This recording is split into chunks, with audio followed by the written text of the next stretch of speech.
241 new COVID-19 patients statewide. Currently in the state of Ohio, there are more than 3,000 COVID-19 patients. And just for context, on average, that is 35 patients for each of Ohio's 88 counties. Well, senior health correspondent Monica Robbins joins us now. Monica, good afternoon to you. We want to focus on specifically the children and how this Delta variant is impacting kids. Last year, I remember you saying that children hospitalizations were very, very rare. How does that compare to what you're seeing today with the Delta variant? Well, we saw it happening in the South, and now we're starting to see it happening in Ohio, and it's really concerning. There are 70 kids currently hospitalized across the state of Ohio fighting COVID-19, and today, the presidents and CEOs of the state's 6 children's hospitals gave an impassioned plea to Ohioans to take this virus very seriously and protect the children who can't be vaccinated or vaccinate those who can. So last week, they all signed an open letter through the Ohio Children's Hospital Association saying more kids are in the ICU with COVID than ever before, and staffing is being stretched thin. They also say the Delta variant is impacting kids at a much higher rate than before, and they're worried about the upcoming respiratory virus season as well. At Akron Children's, some of the things we're seeing are about 12 to 15 kids hospitalized per day in the ICU and also on ECMO.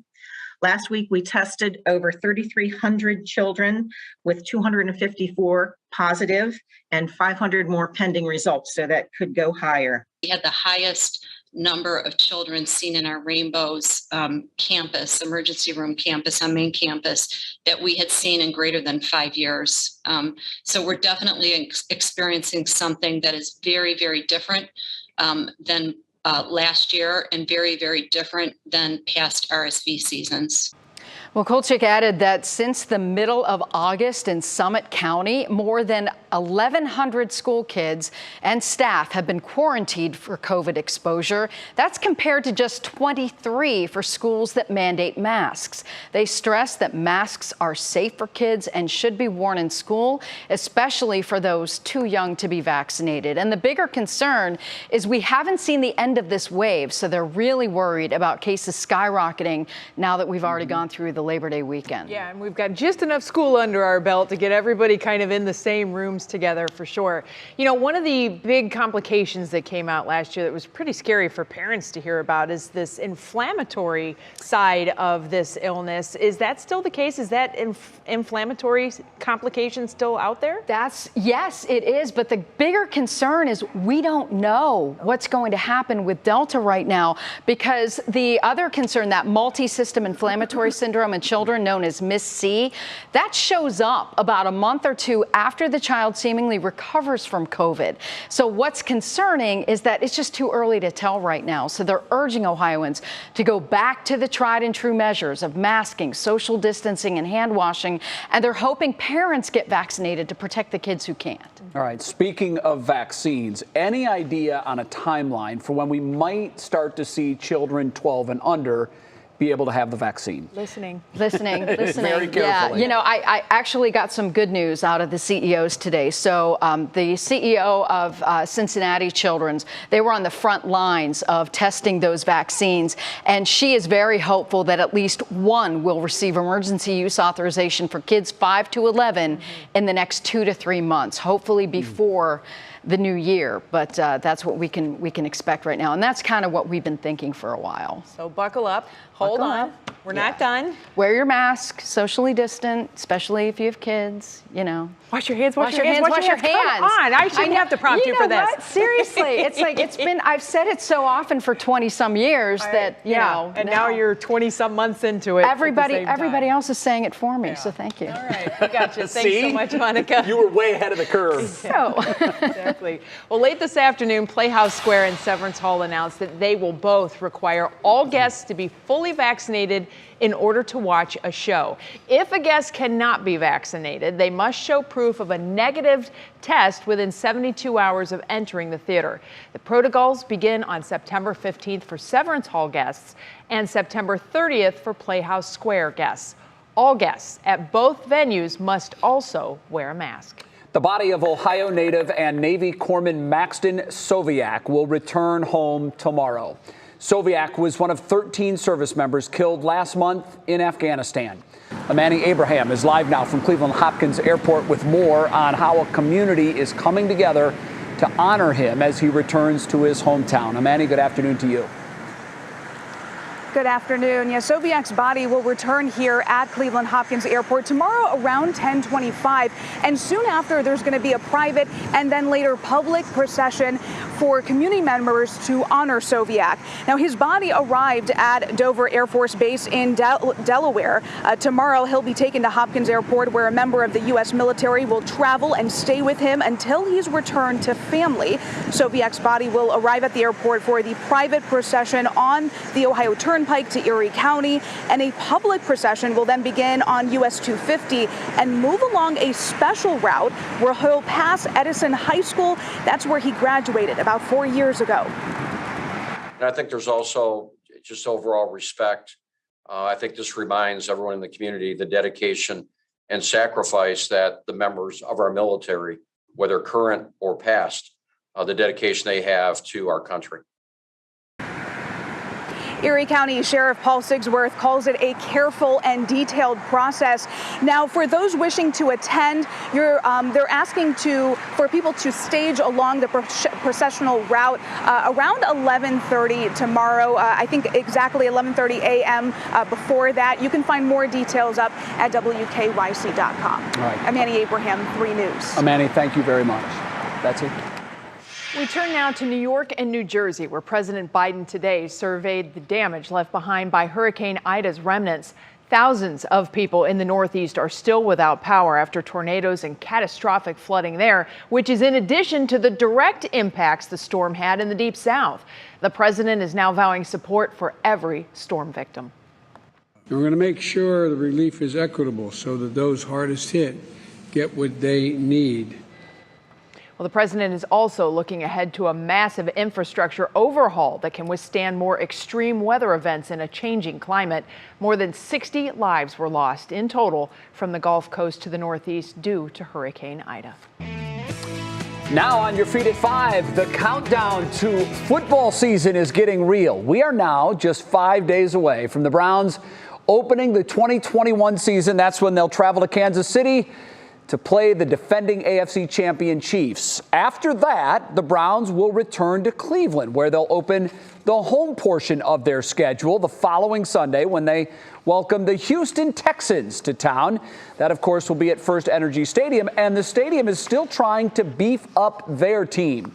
We did a quick search online today and found dozens of openings at the stadium. They are looking for everything from a cook supervisor to bartenders. They need custodial workers as well as security guards and more.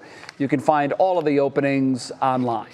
So, yeah, we always talk about the Browns are trimming up their roster, getting set to go. They're all set. Now they've just got to get things all lined up at First Energy. And it sounds like there's still 2 weeks to go. It sounds like they'll get there in time. But remember, last year with no fans, much of that support staff wasn't needed. Right. And years before that, we didn't have full capacity because people weren't showing up. Let's be honest. So suddenly now we have this problem. We're going to have a packed stadium. Yeah. And we've got to get all these positions filled. And I think there's a lot of people who can look at this as maybe a second job or a way to supplement some income. Yeah. It's seasonal. It's not going to last all year in most of the cases, but boy, that could be a nice little pad for some folks. It can. I mean, the team. In most cases, it's 8 days of employment. Yep. Mostly the concession workers just work game day only. But still, when you think about it, if you're working concessions and you're roving the crowd, you're in the stadium. Yeah. And you feel the electricity of the crowd and the fans. And it's got to be a pretty fun place to work. Would be cool, definitely. Yeah. Another fun place to work would be NASA. Oh, listen to this. We have some good news from Mars. NASA's Mars rover Perseverance beamed back new pictures after its first successful attempt at coring rock samples from the red planet. After previous failed attempts, NASA officials are confident they did indeed collect sediment fragments based on the photos from the collection tube. The automobile-sized rover collects the samples with the rotary percussive drill. That's part of the scientific toolkit that's on board. The sedimentary samples will help give details about the microbial life, geographical, and climate history of the second smallest planet in the solar system.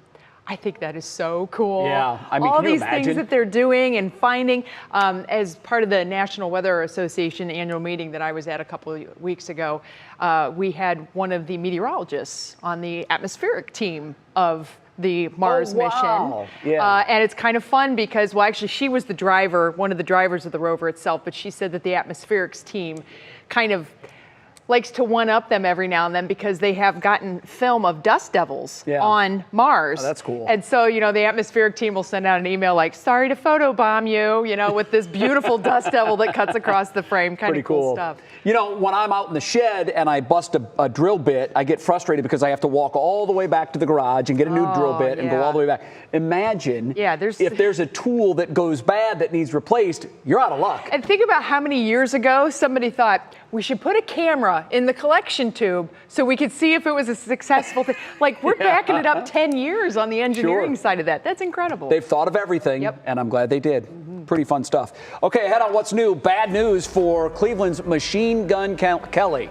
We're going to tell you what happened on a movie set recently that has MGK in some hot water. But first, the state of our classrooms. How a new initiative here at 3 News called Education Station is helping kids and teachers in the classroom, plus the community, all at once. And we say our first hello of the show to our good friend Matt Wins. Hi there, Matt. Well, hi there, guys. Welcome back. Today was the tale of 2 seasons. We woke up under the influence of high pressure. It was calm, it was cool, and now we're under the influence of a low pressure heading in. It has turned humid and hot. Indoor dining probably best this afternoon. That wind really going to start to pick up this evening, and we're tracking severe weather coming out of Michigan. We'll walk you through it hour by hour coming up.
Well, we here at 3 News are very proud to launch a brand new initiative today. I think this is super cool. It's your education station. It's got a ring to it.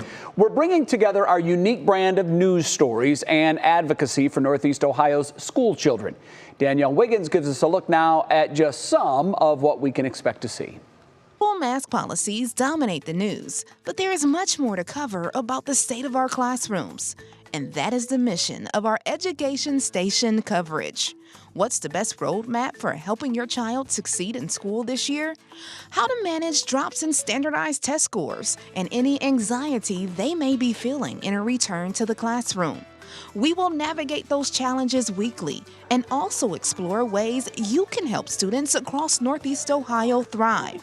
That includes bringing back important community initiatives like Dickens Reads. WKYC and community partners stepped in to help students at Cleveland's Charles Dickens School when a state report card revealed no third graders were reading at grade level. We provided after-school tutoring and encouraged viewers to volunteer. And you did. They come in, they go right to their desk, they get their folders, we start talking about their day, and they get right to work. They are so eager to learn. They want to read.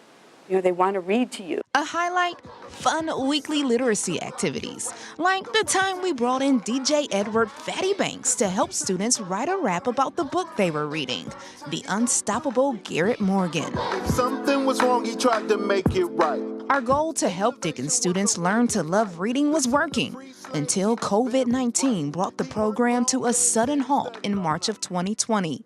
And the impact on Dickens, as well as many other schools, devastating, as students suffered significant learning loss during that isolation. But now, it's a brand new year with endless possibilities. Dickens students are back, and Dickens Reads is coming back too. We've brought in school supplies, and we're getting ready to resume our tutoring program. As your education station, we'll share with you how our Dickens readers are doing and explain how you can help too. Join us and let's see what we can accomplish together as a community. That was our Danielle Wiggins reporting. You can watch our Education Station stories throughout the school year as we cover what's going on in our schools and how to make sure our kids are succeeding. That's every week right here on What's New and on Go. That starts at 6 a.m. Wow, just love that idea. And of course, weather, Matt, we always say is a science of sciences. And, it's a wonderful tool to be able to kind of bring all of these little educational facets together. It's just about getting it started, though, and reading is where it's at for that, for sure. Yeah. Right. When you learn to read, the seed is planted for learning everywhere, across all venues. That's great. Matt, weather word today, I was thinking yesterday all day, man, I wish it was Memorial Day and not Labor Day. So I'm going to ask you, your word today is stretch. I'm looking for a way for you to stretch summer as long as you can, because I'm not ready to say goodbye to it just yet. Yeah, this 2 minutes and 45 seconds of daylight we're losing every day is not going to help, Jay. It's not the stretch. That's a bummer is what that is. I wish I could change that. Yeah, we're losing it fast. September's the month you really start to notice it as well. But, Jay, days like today, hey, feeling very summer-like outside, especially if you have been outside since about the noon hour, because this morning, right, we had temperatures in the 50s. It was kind of chilly in spots. It was refreshing, right? Well, we have changed that air mass as expected, and temperatures jumped this afternoon. We're seeing the wind kick up. Humidity's also jumped. We've got temperatures right now in the low and mid 80s. Humidity, we had very low dew points this morning in the 50s. Now we're talking 60s. And that wind is kicking up as well. We've seen gusts over 30 at times. You can see the primary area winds off towards the west, but all of us going to turn pretty gusty this evening. Why is that, you say? Well, there's a potent area low pressure off towards the north. This thing's really ramped up over the last 48 hours. You can see the low pressure north of Lake Superior there spinning around. On the southern end, we've got a cold front. That cold front's kicked off that line of showers and thunderstorms that are severe. And I talked about this last couple days, big jet streak coming into this. So as we look at the upper level winds, up where the jets fly, 5 to 9 miles high, you have this big old push of wind, 100 to 130 mile per hour winds ripping into this system, much like a top that helps to spin it. And that's exactly what we're seeing is a pretty potent system for this time of year moving through the northern lakes. For us, we're going to contend with this line of storms off towards the west. We've seen damaging wind, baseball-sized hail out of this just west of Chicago. Even a couple tornado warnings have gone with this over the last couple hours. You can see as it heads through Michigan, severe thunderstorm warnings. There's a watch off towards our west. But locally, we don't quite have the atmosphere to support severe weather, which will be interesting as this thing should fade as it moves in. Rainfall chances in terms of timing, we're talking late evening and overnight for that rain to hit. Your National Zymart hour-by-hour forecast as we kind of stretch out our time here as we go. I almost didn't get that in. You can see here comes the line later on, 7, 8 o'clock. We're talking western area. Watch how it fades as it moves in. Not much other than some gustier showers. That boundary will sit over us tomorrow morning, and that will kick off some more showers and maybe some rumbles of thunder. Not expecting anything severe here locally, though. And by tomorrow afternoon, we clear those skies out. We lower those humidities, and your Union Home Mortgage setting the stage for a cool Thursday around here. Maybe some pop-up showers and the instability by afternoon. Then we turn sunny on into the weekend and we heat things back up. Glorious, but we're going to stretch out that summertime weather for you, Jay, over the weekend. We'll be back after the break.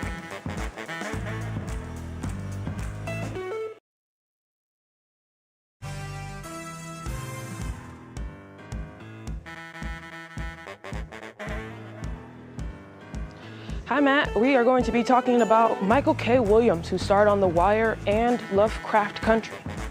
Thank you.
I like to cheat every day. I sort of look ahead to see what Kiara is going to bring us. And I saw MGK and Janet Jackson. I'm like, okay. This could be a good one, right? Full attention, Kiara. Cotton joins us now with all the top headlines from the entertainment world. Yeah, we're starting off with some sad news, though. It appears that we're losing more and more of our icons at such young ages. The entertainment industry is mourning the loss of actor Michael K. Williams.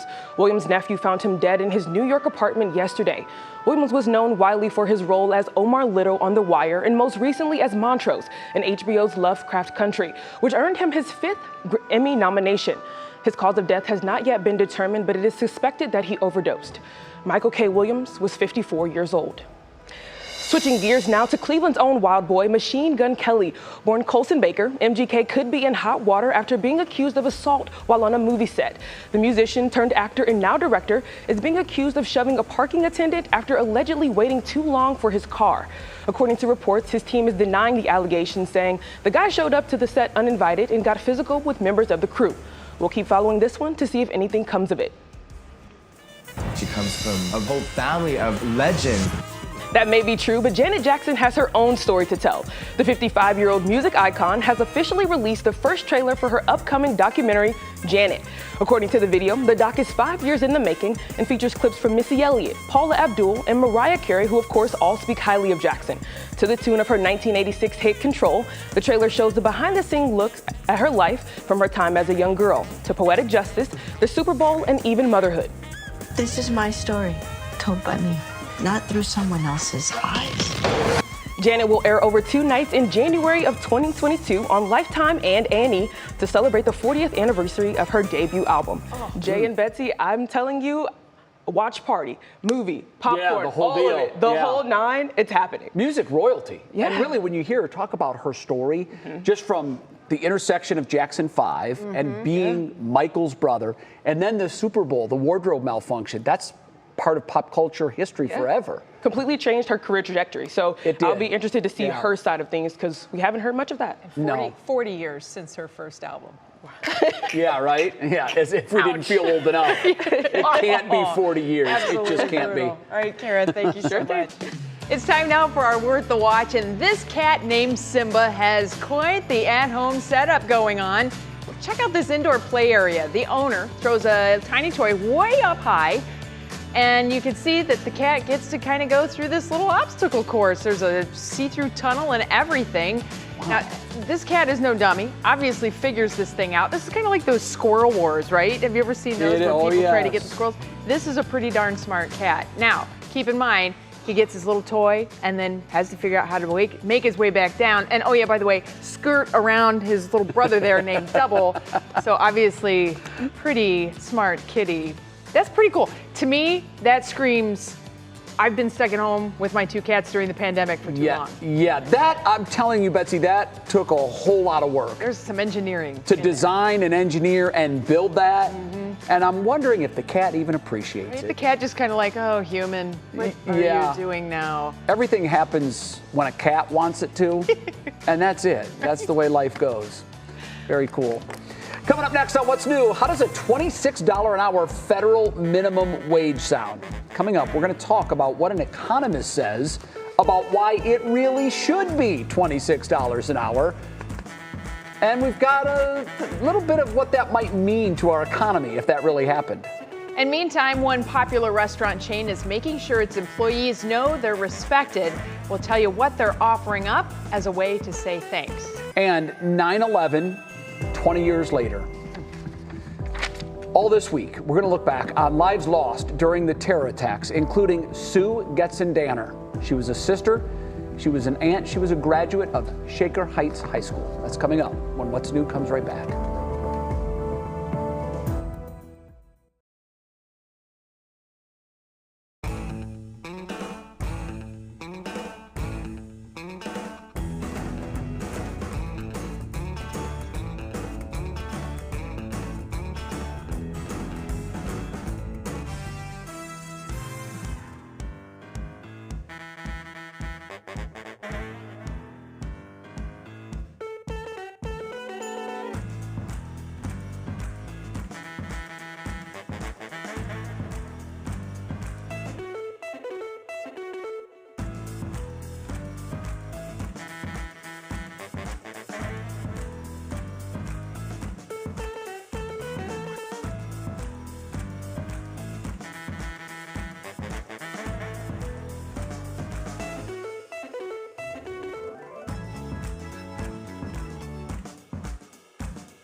And now, live from WKYC Studios, this is What's New. Let's get you caught up with what's new at 5:30. Here's 3 things you need to know. Ohio's 24-hour COVID case report is in. 4,876 cases were reported overnight. That's about 200 above the 21-day average. And when it comes to hospitalizations, 241 new patients were admitted. That's double the number of patients that were admitted over the weekend. In all, 3,036 COVID patients are in the hospital, occupying 11% of the state's hospital beds. Ohio's medical leaders are concerned about the number of kids that they're treating for COVID-19. Right now, there are 70 children hospitalized across the state of Ohio with COVID-19. Last week, they signed an open letter through the Ohio Children's Hospitalization Association saying that more kids are in ICU with COVID than ever before. The letter went on to say their staff is being stretched too thin and they are worried about the upcoming respiratory virus season. And 9 days after Hurricane Ida first made landfall along the Gulf Coast, communities from the south to the northeast are still cleaning up. Today, President Biden traveled to New York and New Jersey to survey the damage. Back in Louisiana, where Ida first made landfall, the government is working with power companies to help hundreds of thousands who are still in the dark. Now the president is looking ahead to a massive infrastructure overhaul that can withstand more extreme weather events in a changing climate. Certainly our thoughts go out to a lot of folks who have such a long road to go. You know, I can't imagine this area being without power for weeks and weeks, you know, at a time. I think our longest power outages last 1 or 2 weeks on average, because it's usually a small scale event that would happen. Sure. But hundreds of thousands without power for weeks on end. Yeah, think of the inconvenience when you're without it for 1 day. Yeah, that's brutal. And then you add a week, and in some cases it's going to be up to a month. It's we certainly feel for all of the people out there without power. Well, on that note, we welcome you back to What's New. Along with Betsy Kling, I'm Jay Crawford. We are super excited because we get to share some exciting news with you right now. That news is... That's what's new. Laura Queso and her husband David have welcomed their beautiful baby boy. He was born on Saturday, and he's a biggin'. Meet Jackson Shea Morgan, 9 pounds and 3 ounces, 21 inches tall. So he's big, just like Dad. And he looks just like his dad, too. Laura says she and Jackson are both happy and healthy, and Jackson make her and David feel like the luckiest people in the world. You can actually see her saying that, right? Oh. Congratulations to them, and welcome to the 3 News family, little Jackson. Yeah. Great to get a hold of him. And welcome to the greatest club on Mom Earth. Club. Yeah, I mean the parent club. There's no pay, there's long hours. Very, yes. But the rewards last a lifetime, and they just it makes it all worthwhile. So welcome to Jackson, and congratulations to Mom and I Dad. know so many people were wondering, so Yeah. there it is. Okay, on that note, time to turn to today's top talker and our Money Monday segment. One economist, Betsy, is claiming that if minimum wage kept up with the country's booming economy, the federal minimum wage would be about $26 an hour. This is according to Dan Baker. He's an economist with the Center for Economic Policy and Research. He says in the first 30 years of the program's existence, wages kept up with the country's economic productivity. But sometime around the 1970s, wages started lagging behind the productivity of our country. And really, since that time, it has woefully lagged behind. He says his research isn't meant to exploit any kind of economic policy, but it's a thought experiment to picture what the world could look like. He adds that it's a very unrealistic picture. In order to have a minimum wage that high, a lot of other things would need to change, and it would probably result in mass unemployment. Because, right, Betsy, as you know, even though big business is such a big part of our economy, it's the small businesses that make up the largest part of our economy. And many of those small businesses just couldn't afford to pay $26 an hour wages. Well, $7.25 was the minimum wage for a very long time. Yeah. And I think it is stark and a very clear picture now that that's just not enough to live on. No. People need to make a living wage. I think there's some back and forth on exactly what a living wage could be considered. Yeah. And, you know, the bottom line is the economy has to keep on rolling, and we got to do what we can to support that economy. But at the same time, you got to be able to support the people who make the economy happen. Absolutely. Without them, no jobs. Keeps going. So we did a little math, and we said, okay, well, what would $26 an hour look like? That would actually come out to a salary of $52,000 a year. Okay. I looked it up just before we came out here. The average salary in the United States of America in 2019 was $51,963 a year. So it's not the minimum wage, but as it turns out, that ends up being the average wage, which is interesting. I thought that was interesting. Well, let's take a look at the perspective from kind of that, you know, minimum wage angle. On Money Monday, it's our next topic right now, believe it or not. Bojangles, a popular restaurant chain in North Carolina, is giving its company-owned branches 2 days off. That's pretty cool. The company, which is known for its Southern fried chicken and biscuits, closed on August 30th and September 13th to give employees time to rest and recharge. The chain's CEO said he appreciates all they've managed through the pandemic, and due to the worker shortage, everybody's emotionally and physically drained. The company plans to announce new benefits to support the health and well-being of all its employees. Of course, there's a controversial side to all of this, though. The Associated Press is reporting that the employees won't get paid for those 2 days off, but if they want to pick up extra shifts, they can. Now, I'm gonna call balderdash on this one. Okay. I mean, I appreciate the 2 days off. You know, our employees make everything happen for us. This is a company that makes millions and millions and millions of dollars. Sure.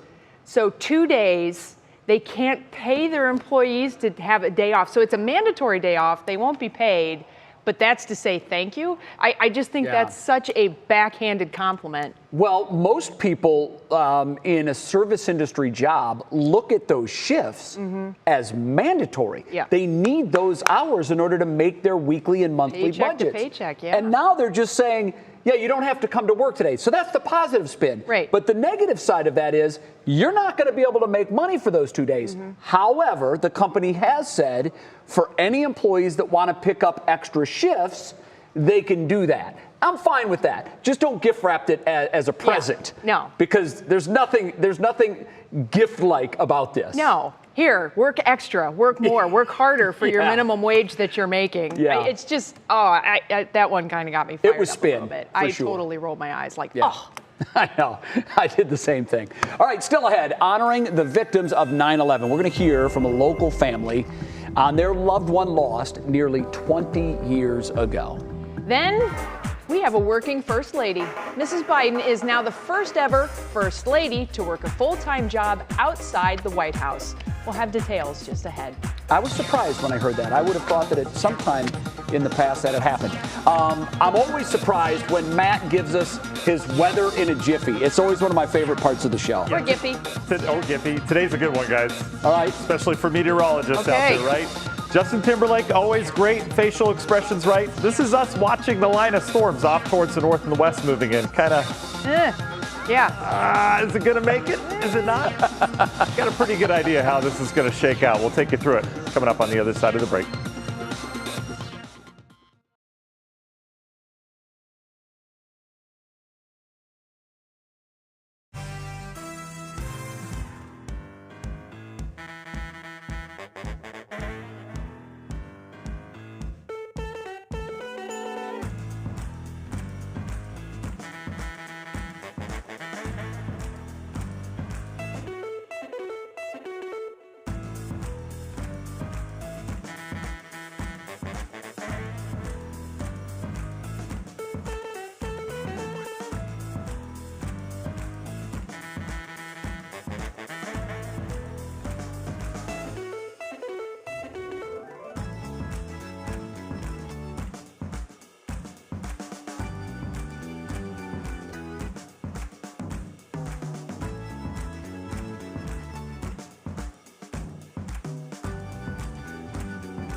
Well, it's either 3 days or 3 hours, just depends on exactly what the atmospheric setup is. But typically, Chicago's weather is going to get here at some point.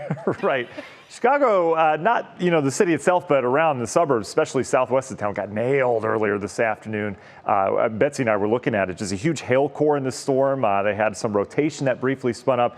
Nasty storms there. For us, though, you look up and you see there's not a lot of clouds growing, right? So we've got some pretty stable air. There's actually an area of dry air aloft that has to be overcome first. So we're sitting a little bit prettier than they were out towards the west where they've got that heat and humidity. But we'll take you through it here. You can see we did have some bubble up cumulus clouds this afternoon, even a downpour that went along I-90 over the last couple hours out in Ashtabula County, hit the Kingsville area, Ashtabula, out towards Conneaut. That's now east of Erie towards northeast.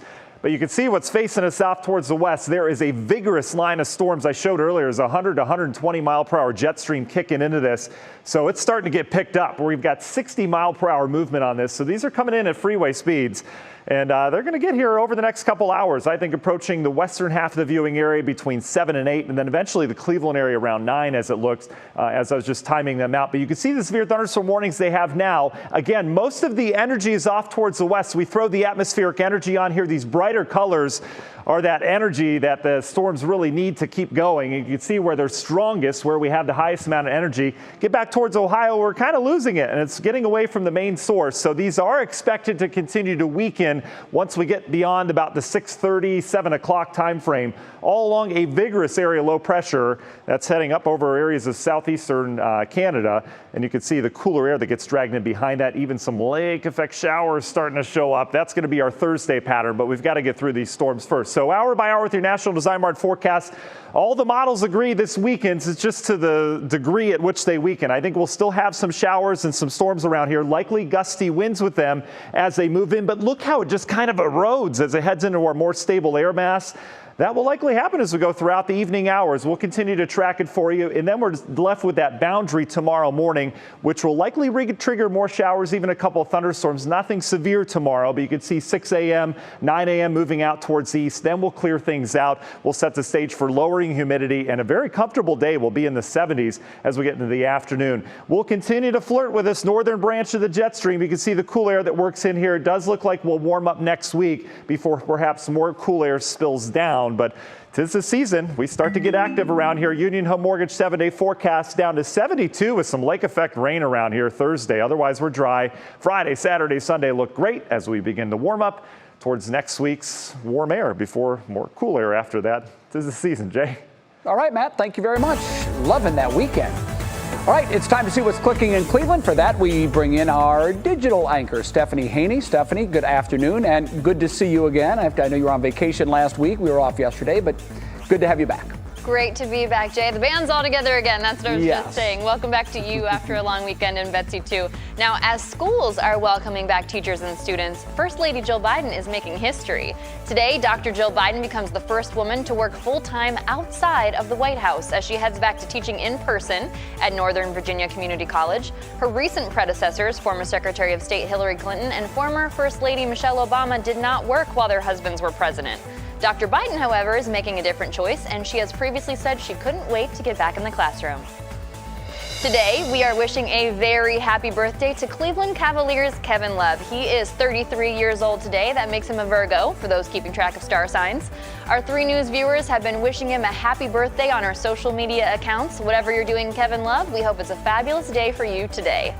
Hey, maybe Kevin Love is celebrating his birthday at Disney World. Now is as good a time to go as ever because a travel company called Koala predicts tickets prices will more than double in the next 10 years to get into that park. Koala is basing this on looking at prices since the park first opened 50 years ago this year in 1971. Seems like it's been around a lot longer than that. Back then, it cost $3.50 to get in. Now, today, it'll cost you $109, and Koala predicts by 2031, it will run $253.20 to get into Walt Disney World in Florida. That's more than a 7,000% increase from when it first opened. Now, Jay, Betsy, of course, there's lots of factors there. Inflation, that $350 is more like $22.61 or so today, but that's a That's a pretty penny, and I just can't imagine dropping that much money to get into Disney World. I've been there so many times. I lived in Florida, and I've visited the park many times. And what I always am surprised at, think about the families that go there, family of 5. So you're buying tickets for 5, and not just for one day. You're usually there for 4 or 5 days, and your hotels and your meals. But there's no shortage of people lining up to do it. It is crazy. We've gone twice. And we did one park on one day. We stayed off property. I mean, we did it like as cheap as possible. And it's such a stretch no matter what. And then, you know, the kids always like, well, then I want to go to the Bibbidi Bobbidi Boop salon or whatever. And that's like, extra. Yeah, $100 there. Why not? That just gets you in the door. Yeah. If you want to have a good time, you're going to spend a lot more. We totally packed, like, at the free breakfast at the hotel, I made peanut butter and jelly sandwiches and took them in a backpack. I mean, yes, it saved a lot of money. It's crazy. Yeah. Stuff those granola bars in those pockets. That's you what know I'm how saying. cheap I am. Come prepared. Betsy loves a deal. I probably shouldn't admit that. Anyway. All right. Thanks so much, Stephanie.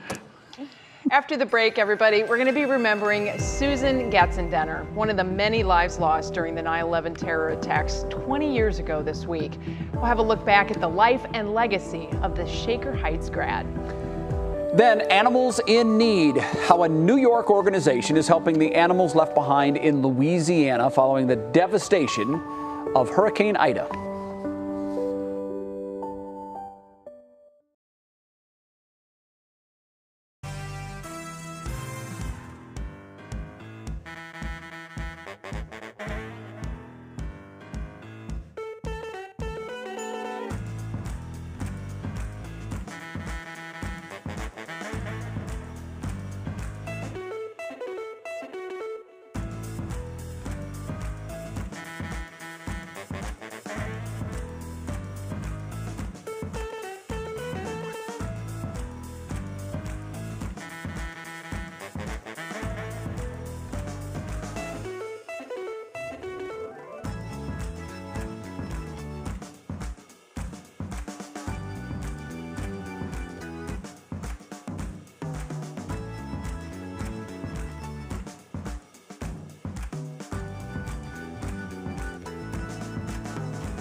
All week long, we're remembering 9/11 20 years later. And as we approach that milestone anniversary, we wanted to share stories and memories of some of the people we lost that day who had roots right here in Northeast Ohio. Now Maureen Kyle shares the story of one inspiring woman whose family remembers her love of the world. She trekked to Nepal 15 times, but she also had a very protective spirit. She had an inner nature of being very joyful and laughing and involved, but you know, she was always watching out for everybody. Her friends all said she was there for them. She was there for everybody. As the oldest of four, Susan Getzendanner always kept watch over her loved ones, especially siblings Tom, Lydia, and Martha. Their childhood in Shaker Heights was a happy one. This is a picture of our house. That's on Broxton Road, and we all grew up there. Lots of kids, lots of memories. We played flashlight tag, kicked the bucket. About 5 or 6 houses on that block had bells, like cowbells or big outside bells, and they would ring at the time they wanted their kid to come home, and we knew all the rings. Sue graduated from Shaker Heights High School in 1961 and then from Wells College before landing in New York City and beginning a successful career in finance, eventually becoming a vice president at Fiduciary Trust. But as her youngest sister Martha explains, despite her success in the corporate world, Sue's great passion was for traveling and for nature. She was very spiritual. Her cottage in upstate Connecticut, she went to every weekend and she would walk the woods and swim the river and be there quietly and be a nurturing soul. She just did things. She participated in life every day, every moment. She was really alive. She also carried a deep love for her extended family. She used to come and visit each of us. She was with us with our kids growing up. We can all remember sitting on the porches with her. And when she passed, or when we didn't know what happened to her, a lot of the people over in Bhutan were lighting, what are they called, butter candles and stuff in her name. So she had people around the world thinking about her. It's still hard for Martha and her siblings to think about losing their sister. 20 years have gone by since that tragic day. We were living in our little place in California. And we got up early, so we were, up watching news. And my husband said, Martha, you better come out and watch this. On September 11th, 2001, Susan was at work on the 97th floor of 2 World Trade Center. Her family later learned she was the company's safety officer. She was one of the few employees who did not make it out. Of course, she's not going to leave anyone behind. She clearly, her nature is take care of everyone else. I'm sure that's what she did.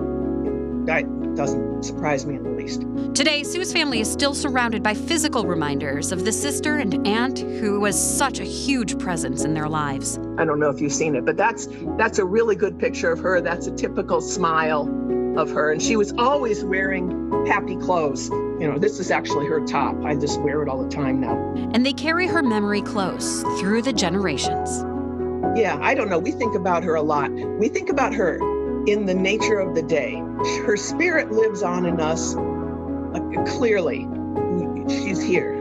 She's helping direct us. She's given like that older sister syndrome. But all of her nieces and nephews had an individual and close contact with Sue. And a number of them contact me at odd times and just say, thinking of Sue today. Or this is what I did and I'm thinking of Aunt Sue. And I wonder what Aunt Sue would do. I wish Aunt Sue were here with me. So we haven't lost her that way.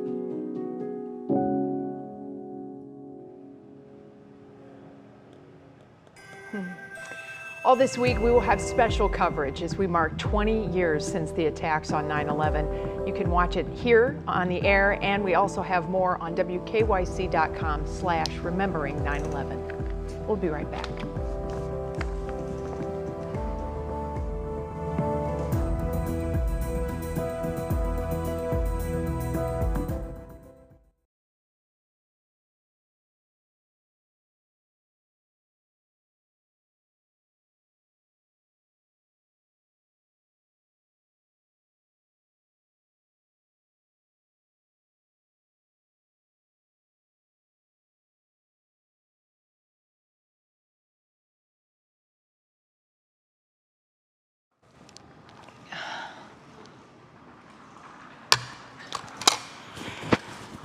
One, two. Yes, I'm here at Channel 3 News.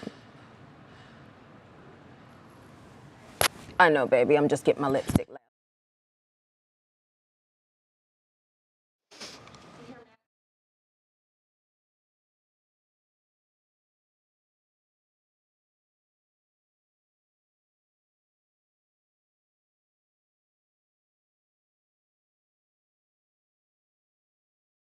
I got you. Talk 1 2 3 4. Hello, Monica 1 2 3 4.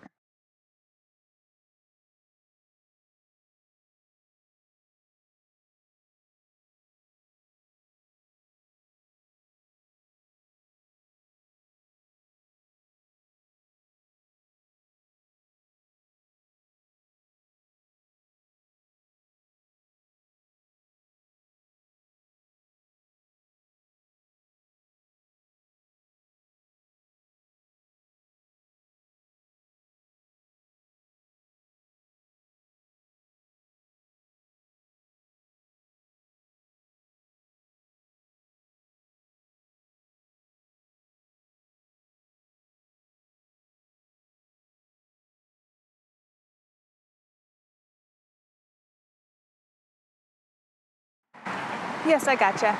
Yes, I'm Annie Abraham here outside of Cleveland Hopkins Airport. We're talking about Soviak.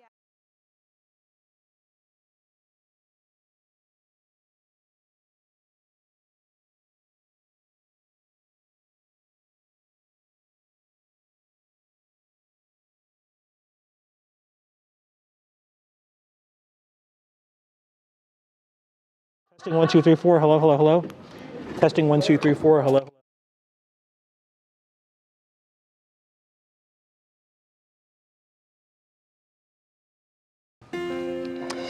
Today's Show Us Something Good comes from Louisiana. Animal shelters there are getting help from an animal rescue group in New York.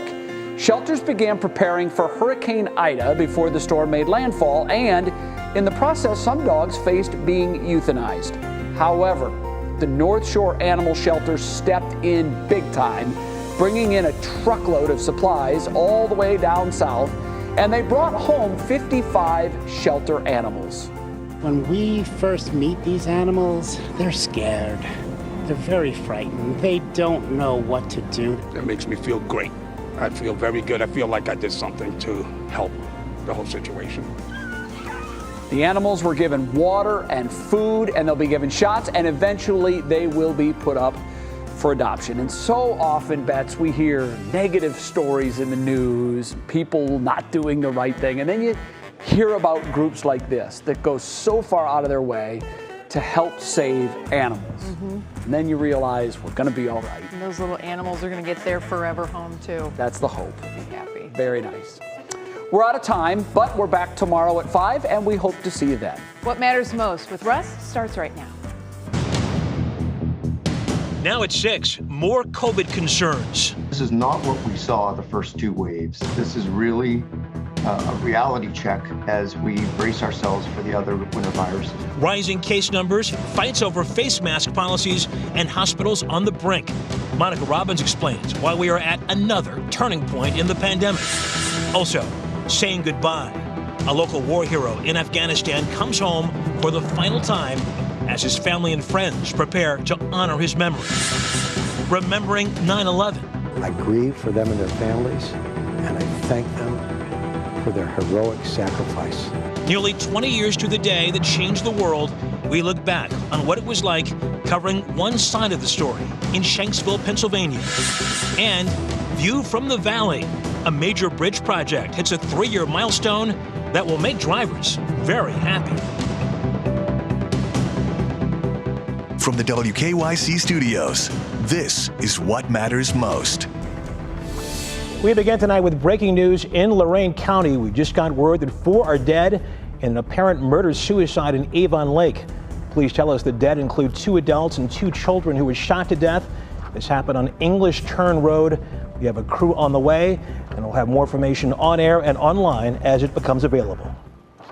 Thanks for joining us tonight. I'm Russ Mitchell. Laura Queso has the night off. More on that in just a bit. But first, new concerns about COVID-19. The Ohio Department of Health reports 4,876 new cases in the past 24 hours. That is just above our 21-day average. But the big question is over what's to come. An expected surge in cases next week from the Labor Day holiday weekend and a significant impact on children. Our senior health correspondent, Monica Robbins, has a look at that and what's happening now. Currently, there are 70 children in Ohio hospitals battling COVID-19. Hundreds more have tested positive in the last few days. It's a disturbing trend we haven't seen before now. They have COVID pneumonia. They have high respiratory needs. They're on high frequency or high flow nasal cannula or ventilators, and they are very sick. 40% of the children in our ICU today have COVID. These are numbers we did not see at the beginning of this pandemic. So clearly, COVID has changed with the Delta variant, and we are seeing sicker and sicker children. It's happening locally, too. At Akron Children, some of the things we're seeing are about 12 to 15 kids hospitalized per day in the ICU and also on ECMO. We had the highest number of children seen in our Rainbows campus, emergency room campus, that we had seen in greater than 5 years. The CEOs in Ohio Children's